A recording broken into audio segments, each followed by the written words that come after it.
ಏನಿದು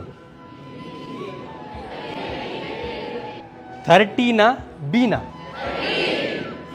13 ಆಮೇಲೆ IM ಆಮೇಲೆ 13 ಆಯಿತು, ಬಿ ಆಯಿತು, ಎಮ್ ಆಯಿತು, ಐ ಆಯಿತು, ಇನ್ನೇನು ಡಬ್ಲ್ಯೂ.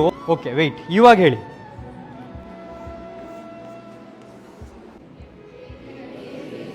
ಇವಾಗೇನಿದು ಹೇಗೆ ಗೊತ್ತಾಯ್ತು?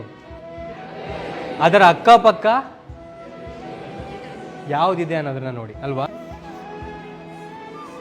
ತುಂಬ ಜನರಿಗೆ ಏನು ಅನ್ಸುತ್ತಿದ್ದು 2 1 3 4. ಯಾಕೆ ಅನಿಸ್ತಿದೆ 2 1 3 4 ಅಂತ? ಅದರ ಅಕ್ಕಪಕ್ಕ ಯಾರಿದ್ದಾನೆ ಅನ್ನೋದ್ರ ಮೇಲೆ. ಸೊ ಲೈಫಲ್ಲಿ ನೀವ್ಯಾರು ಅಂತ ಗೊತ್ತಾಗಬೇಕು ಅಂದರೆ ನಿಮ್ಮ ಸುತ್ತಮುತ್ತ ಯಾರಿದ್ದಾರೆ, ನಿಮ್ಮ ಸರ್ಕಲ್ ಹೇಗಿದೆ ಅನ್ನೋದು ನೋಡಿ ಗೊತ್ತಾಗ್ಬಿಡುತ್ತೆ. 4 ಜನ ಬೈಕ್ ಎತ್ಕೊಂಡು ಪ್ಯಾಂಟ್ ಮೇಲೆ ಎತ್ಕೊಂಡು ಹೋಗ್ತಿದ್ದಾರೆ, ಚಪ್ರಿ ಅಂತ ಗೊತ್ತಾಗ್ಬಿಡುತ್ತೆ. ಅವರ ಮಧ್ಯೆ ಒಬ್ಬ ವ್ಯಕ್ತಿ ಸೂಟ್ ಬೂಟ್ ಹಾಕೊಂಡು ನಿಂತಿರ್ತಾನೆ, ಅವ್ರ ಜೊತೆನೇ ಇರ್ತಾನೆ, ಅವನು ಅವಾಗ.